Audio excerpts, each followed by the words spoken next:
Thanks for listening to this timely message from Jesus Center. Find us on social media and download our free app. Also visit our website, jesuscenter.com, to find out more information and sign up for our weekly emails. We look forward to meeting you at our Sunday services and hope this message blesses your life. All right. Well, so we are talking about 5 gifts, and we'll be in part 2 today. There are 3 things that I found true about most human beings. Number 1, we are interested in self-discovery. We want to know more about ourselves. Number 2, we want to make a difference in the world. We want to hopefully leave the world better than how it was when we arrived. We hope that the world's a better place because we were born. And also, we want to become a better version of ourselves. Now, I know there's some people, they want to be somebody else, but I think most of us, we realize we're not going to be able to be somebody else. We're stuck with us. So we want to be a better version of ourselves. And so that's what this series, The 5 Gifts, is about. And, you know, when I finished sharing last Sunday, it was Resurrection Sunday, and I was out in the foyer. Man, there was a lot of people last week, and yet I just kept seeing everybody with fresh eyes. I just couldn't help think to myself, like, wow, God has really deposited something amazing in you. And so, you know, within every person, every single human being, regardless of how broken they are, how annoying they are, or egotistical they are, or peculiar they are, God has deposited something incredible inside of every human being. Do you believe that? Do you believe that? So this series is about self-discovery. So I hope we can come to better understand and appreciate what God has given to us and come into a greater understanding and appreciation for what God has given to someone else. And there are 2 reasons why we give a gift to somebody. Number 1, we want them to know that they're loved, that we thought about them, we care about them, we appreciate them, that we love them. Number 2, we hope that they can make good use of whatever we got them. So whenever you give a gift to somebody, you hope that they feel your love, and you hope that that thing doesn't end up in the trash can. You hope that they make some use of it. And those are the 2 reasons I believe that God has given gifts to every single person. In Romans chapter 12, verse 3, and Ephesians chapter 4, verse 7, the gifts of God are referred to as graces from God. So God has graced every single one of us with these gifts, just to remind you, He loves you. And so that you can make good use of whatever He has deposited within you. So there are these 5 graces that we talked about last week that we'll talk about this week. And I believe that every single one of us has been graced with at least one of these 5 gifts. I look back to all the people that I know and all the people who've even walked through this church. You know, some of my favorite people, some of my less favorite people. But every single person, they are gifted in one of these 5 areas. Now maybe the gift needs to be nurtured or refined, or maybe there needs to be a pure motivation behind the gift, propelling the gift, so that God can actually work through them in a greater way. And there maybe needs to be a humility that the gift is packaged in, so that God can really raise up that gift. But God has deposited at least one of these 5 gifts in every person I met. So these are the 5 gifts. There's the apostolic gifts, and that speaks of pioneering abilities. There's the prophetic gifts, and it speaks of confronting abilities. Then there are evangelistic gifts, recruiting abilities, pastoral gifts, which are nurturing abilities, and teaching gifts, which is speaking of instructing abilities. Now, these are actually 5 aspects of Jesus, and we want to grow into the fullness of who Jesus is. So Jesus was a pioneer. He was an apostle. He pioneered a movement that has really touched the world. Jesus was a prophet. He heard from God. He spoke the heart of God, and he confronted that which was evil. Jesus recruited people. He was a recruiter, an evangelist, and he got people from all different walks of life to join his team and to buy into this love revolution that he was beginning. Jesus, he mentored, he coached, he pastored his 12 disciples, and he only lost one. So that's still a high percentage of success. Out of 12, he only lost one. He kept 11 of them and was able to continue to grow them. Now, Jesus, he was the teacher of teachers. He took the most complex ideas and concepts and made them accessible and memorable. So that is the APEST, the APEST, apostle, prophet, evangelist, shepherd, teacher, or pastor teacher. If Jesus took this test, he would have scored perfect as the apostle, perfect score as a prophet, perfect score as an evangelist, the highest score possible as a pastor, and he would be the perfect teacher. But our score would look quite different. By the way, we're going to, in our life groups, take this test. But our test will more likely look like this. So let's just say this is you, where you got a little bit of an apostolic gift, less of a prophetic gift, somewhat of an evangelistic gift, but you're really deficient when it comes to your pastoral gift, and yet you are strongly gifted as a teacher. And so we can see that this person here, their primary gift would be a teacher. So when it comes to your primary gift, you don't have to work too hard at being gifted. And by the way, if you have to tell everybody what your primary gift is, that means you're not that gifted in that area, because they should be telling you what your primary gift is. Now, there are also areas that we would have deficiency in. So there are some of these 5 gifts that God has sovereignly deposited within us. So this person that's represented up on the screen, God has sovereignly deposited a teaching gift. He has received a teaching gift by inheritance. An inheritance is something that you did not work for. An inheritance is free. For example, my daughter keeps pointing out that me and her have the same ears. She calls them gummy ears. Her mom doesn't have that. She's got gummy ears like me. And she didn't have to work hard at getting gummy ears. She just inherited gummy ears. She always says, Daddy, me and you, we have the same noses. And she didn't have to work hard at getting my nose. She just got my nose via inheritance. She inherited my nose. And yet, Eden always points out that, but did you know, Daddy, I have mommy's eyelashes? These long natural eyelashes.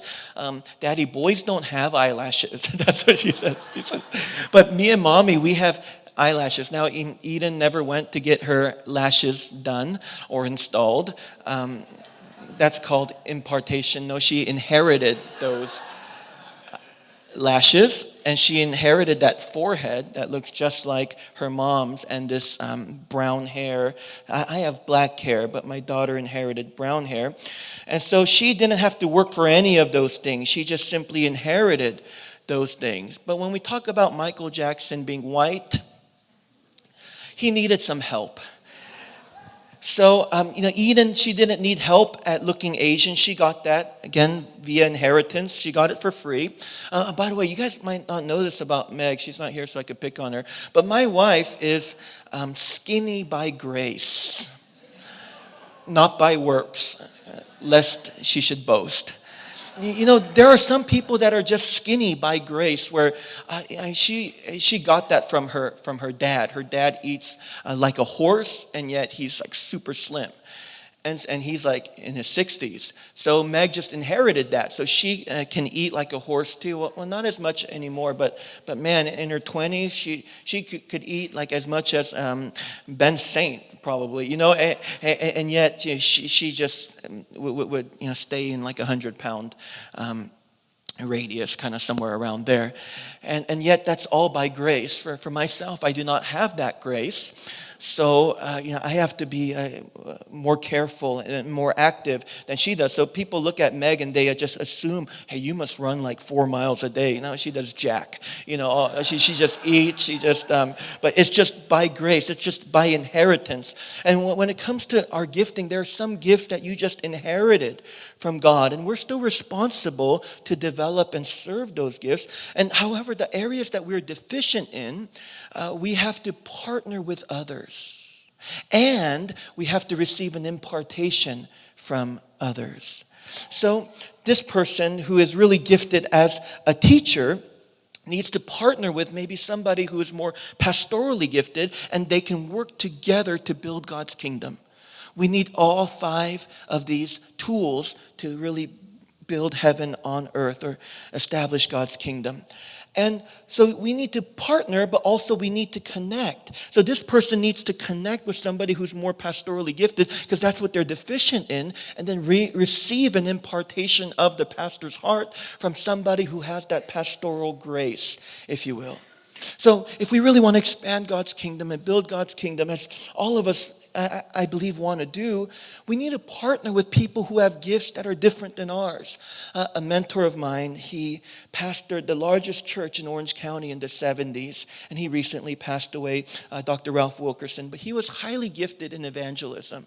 I knew some people who were part of his church during the heyday, and they said that he would just go up there and say, anybody want to come to God? Anybody want to receive Jesus? And every service, like hundreds of people would stream forward, with tears in their eyes, and would experience this conversion experience. And the people who knew him, they told me, Daniel, I went to his church, and he was never a great teacher. He would just kind of talk for 25 minutes, but as soon as he got into giving an invitation, people would stream forward. It was supernatural. I mean, the man was extremely gifted in that, but as a teacher, he lacked. And so Dr. Wilkerson told me, Daniel, I was not gifted as a teacher, and so I found the best teachers I can find, and I partnered with them. I brought them to the church.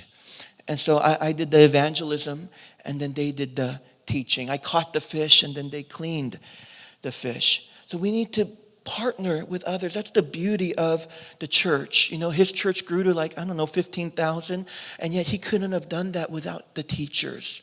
So we need to partner together so that we can really establish God's kingdom in the South Bay and beyond. Amen. Amen. And also, when it comes to the deficiencies in your gifting, we need to receive an impartation. Let's stop giving an excuse and just say, God has not gifted me there. That may be true, but what we did not get by inheritance, we can receive by impartation. What we did not get by inheritance, we can still grow in through impartation. And let me put this another way, if you missed it. What wasn't divinely deposited within you, you can be discipled into. Because remember, we want to grow into the fullness of Jesus. So let's just go back to that person, the case study up on the screen. He may not be gifted pastorally. That may not have been his divine inheritance, that divine deposit. But he should not just say, I don't need to develop that.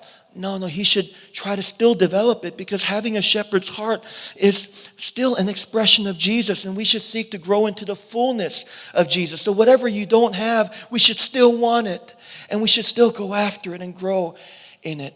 Now, let's just say that this is your score. Here's another case study up on the screen. You're maybe pretty apostolic, but you're just really not prophetic whatsoever, and you're decent in the other gifting, and now your gifting is maybe highest in the pastoral arena. And so if you're not gifted prophetically, that's not where we just say, I'm just not gifted there, and make no effort to grow in that. Because Paul says, and he writes to the church in Corinth, and he says, eagerly desire the gifts of the Spirit. Even the ones that you're not manifesting right now, but eagerly desire the gifts of the Spirit, especially prophecy. So you may be somebody who doesn't really manifest prophetically, and yet you should earnestly desire to grow in that. And I mean, why wouldn't you want to be more spiritually sensitive? Why wouldn't you be more better at discerning what the Spirit of God is doing and what God is saying? Now, Jesus was a real prophet, and so we should seek to become more like Jesus. So if you lack in that expression of Jesus, we should still pursue it. So we want to desire the gifts that we don't have operating in our lives. And instead of condemning those gifts that we don't have because that temptation is there, I think we get into this elitism. It's kind of like racism with gifts. It's like a giftism. So whatever we are, we think that's superior and supreme, and whatever we're not, we think it's inferior. But instead of condemning the gifts that we don't have, we should covet the gifts that we don't have, especially if it's one of the expressions of Jesus. Now, some things you'll get directly from God, and other things we get as an impartation from others. You're wondering, is that even biblical? Well, let's go to Romans chapter 1, verse 11. And this is what the Apostle Paul writes to the church in Rome. He says, I long to see you, that I may impart to you some spiritual gift to strengthen you. I found this to be interesting because Paul is writing a letter, and I guess you can't get the impartation from the letter. He says, I have to come see you. I have to come hang out with you for a little bit so I can impart to you some spiritual gift. It's probably the one that they're deficient in. Now, I believe that God probably deposited some incredible gifts into the church of Rome. But there were some gifts that they were deficient in that Paul had a grace for. And Paul was able to now impart that to the church in Rome. And so let me explain this in a more practical way. Maybe this is a little bit too out there for you. But I remember talking to a friend of mine, and she is an introvert of introverts. And that has really helped her because she has earned a PhD in psychology. She is brilliant. She is super deep in prayer, and she has a rich spirituality. I mean, she's just a deep person. She's read many books. She spent considerable amount of time in prayer and meditation, and yet when she goes to social functions, she kind of freezes up. She gets easily exhausted. She gets overly stimulated, and she's just, oh man, it's just very difficult for her to be in these social environments. And yet, she doesn't want to be this antisocial weirdo. She doesn't want to be just aloof and awkward. So she has a friend who's the extrovert of extroverts, who probably isn't as deep as her and doesn't have the degrees that she has, hasn't read as many books, but her friend is so great with people. And so this friend can go to social functions like 14 times a week, like twice a day for every day of the week. And so and this friend of mine was telling me that I decided that I was going to learn the ways of my friend. So I would just go to social functions with her and just watch her. And then I was hoping that whatever she carries would rub off on me. So then I just kind of started acting like her. So soon my friend was able to act like an extrovert. And she said, I had a great time. I felt exhausted afterwards, but I still had a ball. And then she realized that even if you're an introvert, you can still grow in extroverted tendencies. I'm an introvert, if you don't know. And I went to Chick-fil-A yesterday for lunch, and I started almost getting like a nervous breakdown. There was people everywhere. It was so hectic, and I was getting like a little bit jittery and nervous. I was like, man, people everywhere. Yeah, I get tired after church on Sunday too, by the way. But and my daughter's the same way, which tells me it's probably just the way we're wired. Where my daughter gets overstimulated really easily. She just likes calm, peaceful environments. She likes small group settings, and she's very domestic and girly. Anything she sees violent and aggressive, like on TV, she has to turn her head because she's just a really sensitive kid. And we didn't teach her to be that. She's just that way. So I'm that way too. So as a introvert, let's see, I don't even enjoy movies because it's like, too much stimulation for me. I'd rather read a book and be in my head and be left alone. But when I meet extroverts now I'm pretty introverted. When I meet an extrovert, I have two options. I can either, number one, condemn them as weird, or I can humble myself to learn their ways. And I think in our pride, we so quickly condemn and even criticize that which is different and that which is foreign to us. And just because we can't really understand it, we tend to bash it. Maybe it's like certain foods, like, there's certain flavors and colors and arrangements and even animals that you're not used to eating. And maybe you come to the once a month buffet here at the church and like, what's that? Like, ugh, like that's gross. I'm sticking with my own stuff, like the chips and salsa. And I'm sticking to normal stuff, like, ew, what is that? That's weird. And yet, maybe you should try it. By the way, here's something you probably didn't know, is I'm the only Korean in the world who hates kimchi, okay? Anyway, I could relate to just, ew, kimchi, that's weird. Anyway, but I decided, as an introvert, I'm going to try to learn the ways of an extrovert. You guys know Summer who runs Encore next door? But Summer is she said when she was in high school, her teacher came back to her after she took the introvert-extrovert test and said, you cheated. You did not give us the right score because this is no human being is that extroverted. And then Summer's like, whoa, is something weird with me? Maybe I need to hold back a little bit. But man, so when Summer was telling me that story, I looked at her as if she was Master Yoda, and I was like, Summer, please, teach me your ways.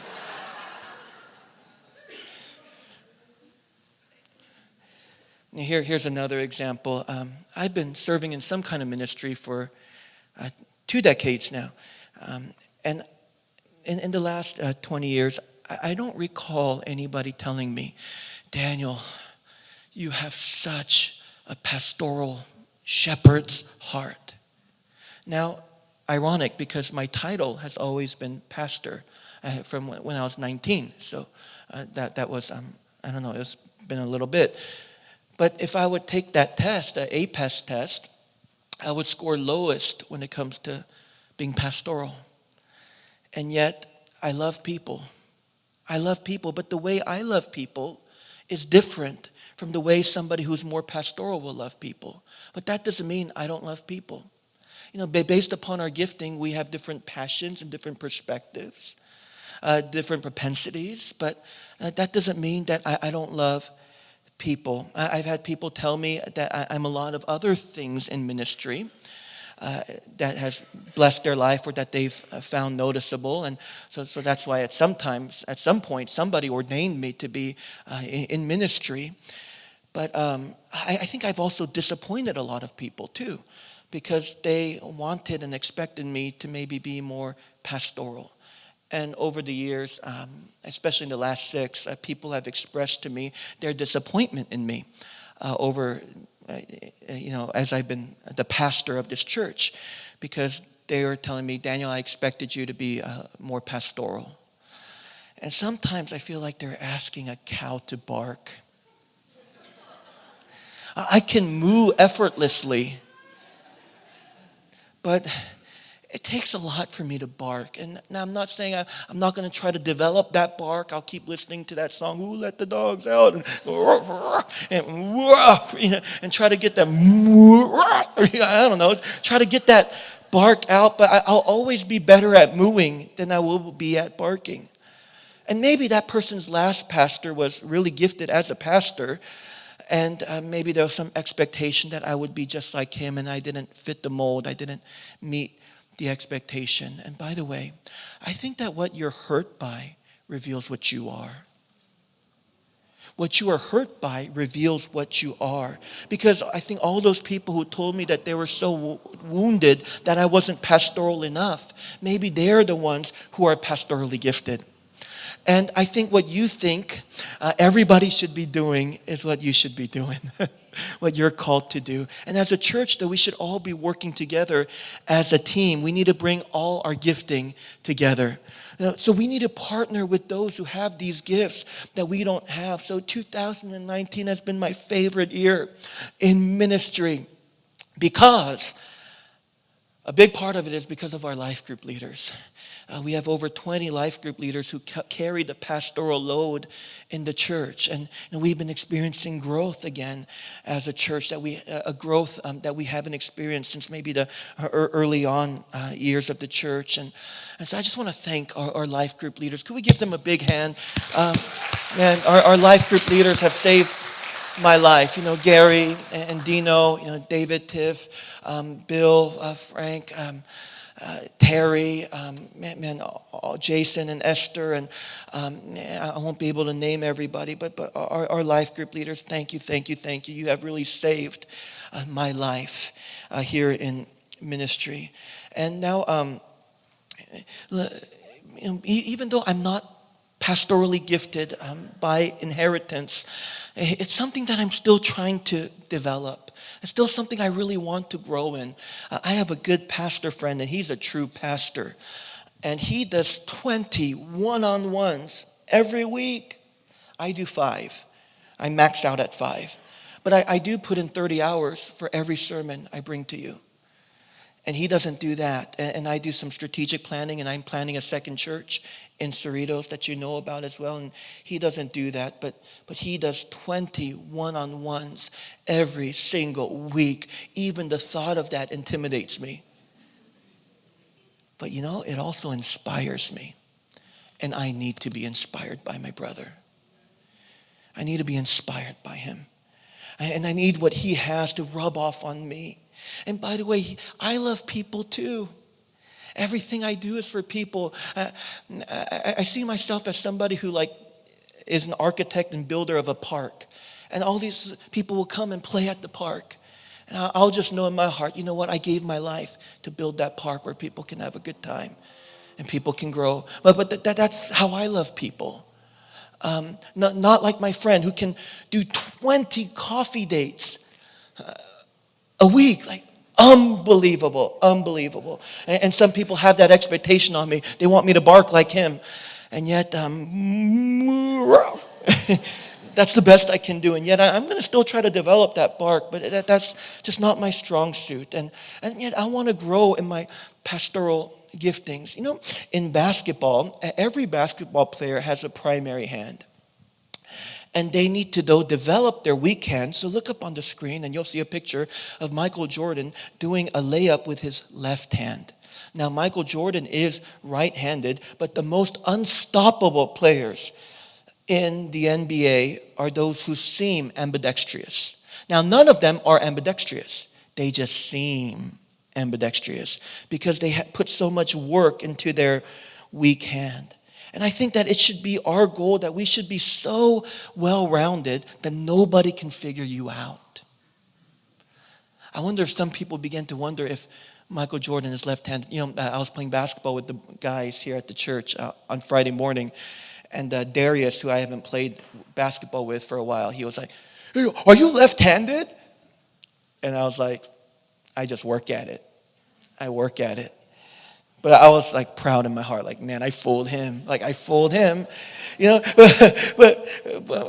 now he can't guard me because he doesn't know which way I'm going to go. If you only are right-handed and you only go right, you just block off the right. But when you can go both ways and use both hands, you're unstoppable. And so, anyway, I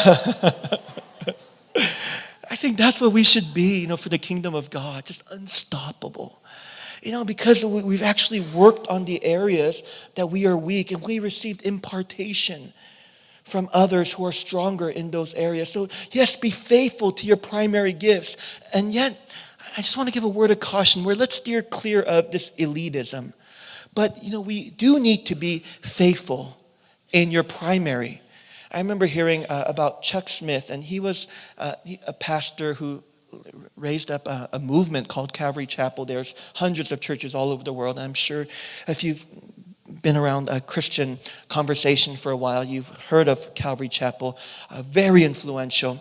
But Chuck Smith talked about being raised in this Pentecostal denomination where it was started by an evangelist. And so there was a great emphasis and value for the evangelist. So the pastor was supposed to be an evangelist. So every Sunday they had to tally their scores of how many hands were raised or how many people came forward or how many people were baptized. And so Chuck really wanted to be an evangelist. So he would watch Billy Graham, who's an evangelist on TV, and he would see him waving his hands around like a windmill. And so Chuck tried that too when he went to his church, and yet it was like a cow trying to bark. It was just a little awkward. And then Chuck realized, I can't do that anymore. I'm just going to teach the Bible. And an entire movement came out of that because he got into his primary area of gifting. He was able to impact millions of people. But if he kept trying to be Billy Graham, he would have maybe impacted dozens. So we need to be faithful to our primary gift. If you're a cow, moo. If you're a dog, bark. If you're a cat, meow. If you're apostolic, be it. If you're prophetic, just be it. If you're evangelistic, be it. If you're pastoral, be it. If you're a teacher, just be it. And I'm saying follow your heart there. And when you stay true to your primary gift and you stay consistent in it, you stay consistent in using it, then you will be recognized for those gifts. And there'll be a growing demand for that gift. And then you graduate to being somebody who can equip, empower, and impart to others that gift. And by the way, that's the goal. The yellow circle is greater than the purple one. But so many people think that the goal is just to be recognized and in demand. And yet that should never be the end goal. The end goal is that we go the next level and then we become somebody who can impart and equip and empower others. So I think the goal should never be, I want to show the whole world how gifted I am. The end goal should be, I want to pour into people who can do it better than me. So that's true success. If you're apostolic, your goal should be to raise up apostolic people. If you're prophetic, your goal should be to raise up prophetic people. If you're evangelistic, your goal should be to raise up evangelistic people. If you're pastoral, your goal should be to raise up pastoral people. If you're a teacher, you should raise up other teachers. So you need to be faithful in that primary gift. And then you go from being a player to a coach. You go from just being a kid. By the way, kids love to show off, don't they? Right. My daughter, one of her favorite sentences, 3 words, look at me. Look at me. She said, Daddy, you know the rule. When you're on a date with me, no working on your phone. Because look at me. And I think when we are spiritually immature, when we're spiritual kids, when it comes to our area of gifting, it's all about, look at me, look how awesome I am, how gifted I am, how prophetic I am, how I can teach, I'm the best pastor, how I'm an evangelist, I'm a soul winner, I'm an apostle, let me put it on my business card. And yet, I think as we become parents, we are those who are now raising kids. And it's much easier to be a kid than to raise kids. Way less responsibility. You just get to play. And yet God is calling us to now graduate to be parents. So let's go to Ephesians chapter 4, verse 11. So Christ gave the apostles, the prophets, the evangelists, the pastors, and the teachers. And last week we mentioned how these shouldn't just be titles. They should be functions. So don't covet the title. Just keep serving the function. And soon others will call you the title, especially when you go from player to coach. Verse 12. To equip his people. Again, to coach, to empower, to train for works of service so that the body of Christ may be built up. Built up, I like that because it takes tools to build up. We talked about the 5 gifts not being titles but tools to build God's kingdom with. Now, did you know you can take any tool in the tool shed and make it a weapon? And that reminds me with, people who may have these gifts. And by the way, God gave these gifts. He's not going to take them back. In Romans chapter 11, it says his gifts are without repentance. And so people who have these gifts, they can use them to hurt people, to destroy planet Earth. For example, did you know the lords of the human trafficking network are apostolically gifted? The psychic and maybe people in the occult who are putting spells on others, did you know that they may be prophetically gifted? And they're using it manipulatively? Here's an embarrassing story. I remember when I was in college, I had a prophetic gift. And so I was pursuing Meg. And so I met her once, and then I was just pursuing her now. And, the way I win her over is I have to just spend more time with her. But, man, she was playing hard to get. And she already told me I wasn't her type. I was thinking, like, you just don't know what your type is yet, So she's trying to, like, shoo me away. And then, like, one time I'm just in my room and I close my eyes and I have a vision of her running on the track. I was like, oh, that's where she's at. So I went out to the track and there she was running on the track. I was like, hi, Meg. She only ran the track like 4 times in 4 years of college. And by the way, that is proof that you can have a prophetic gift and just be a creep. Okay.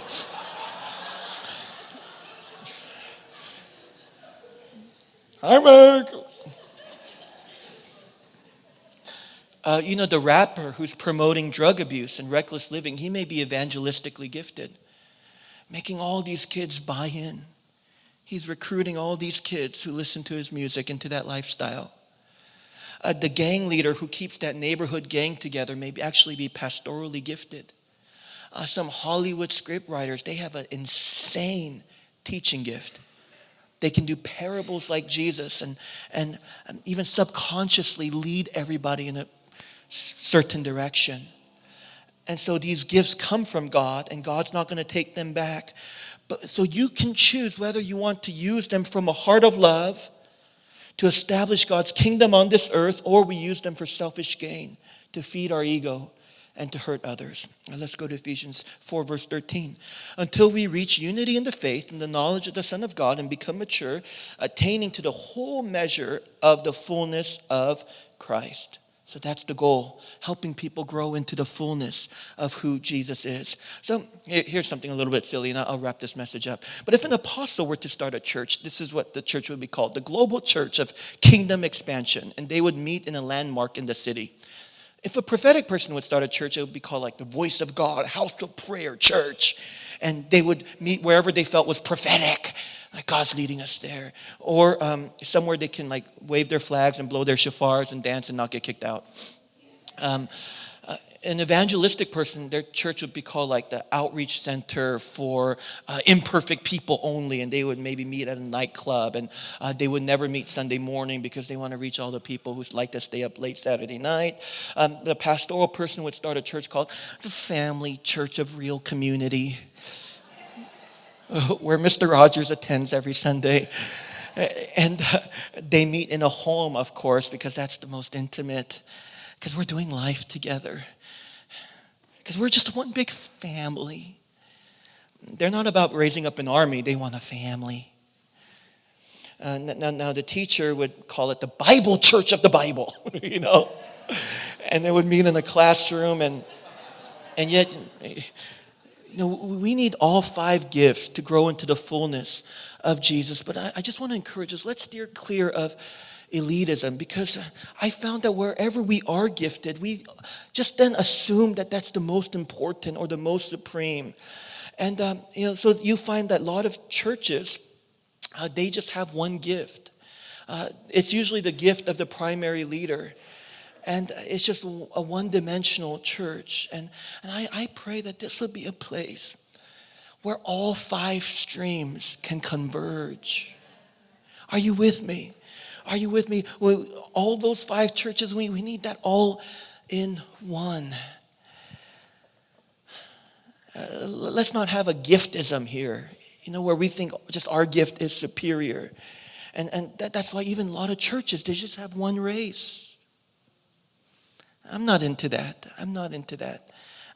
We embrace diversity here. And let's also have diversity of gifting, just as we have diversity of age and nationalities here. Ephesians chapter 4, verse 11 all the way to 15. Then we'll no longer be infants. So this is when the 5 gifts are flowing. When the 5 gifts converge, we'll no longer be infants, tossed back and forth by waves, blown here and there by every wind of teaching, and by cunning and craftiness of people, and by their deceitful scheming. Instead, we'll be people who speak the truth in love. We'll be people of truth, and we'll be people of love. And we'll grow into becoming, in every respect, a mature body of Him who is the head, that is Christ. I'm into that. I'm into that. Anybody else into that? Let's put our hands together for that. I'm into that. That's what we're going after here at Jesus Center. And man, we need to be open, though. If we're not open to the fivefold giftings, us as a church, we become immature, unstable, unattractive, unhealthy, underdeveloped, ineffective. And, you know, I was just thinking about this. I wonder if Cain had an apostolic gift because he was the builder of cities, but his younger brother Abel, remember the two brothers in Genesis 3 and 4? But the brother Abel had a prophetic gift because he knew the heart and mind of God. What if they partnered together? Man, they would have built cities that are built out of the heart and mind of God. They would have expanded God's kingdom on earth just if they worked together. Instead, Cain doesn't understand Abel. And when Abel is, tying his shoe, Cain just stabs him in the back and takes his life. And man, you guys should have worked together. You guys are brothers. You guys should have worked together. It would have been incredible what would have came out of that partnership. And so let's just be free of being disappointed in people for not being what we are. Don't expect a shepherd to be apostolic. Don't expect someone who's primarily apostolic to be the best shepherd because you're still benefiting from their gift. Maybe there's somebody who's just really evangelistic and you say, oh, he's not deep enough for me. But man, you should just see him for who he is and say, you're awesome. God's put something incredible in you. I can never do what you do. I can't, meow like you meow. Like that's insane. And we should really celebrate each other's gift. And let's give people the freedom to be who God's really designed them to be. And instead of being disappointed with other people's lack of gifting in a certain area, let's be inspired by the areas that they are gifted. And man, we should be so inspired that we seek an impartation. And where there is elitism, there's no impartation. Thanks for listening to this timely message from Jesus Center. Find us on social media and download our free app. Also visit our website, jesuscenter.com, to find out more information and sign up for our weekly emails. And hope this message blesses your life.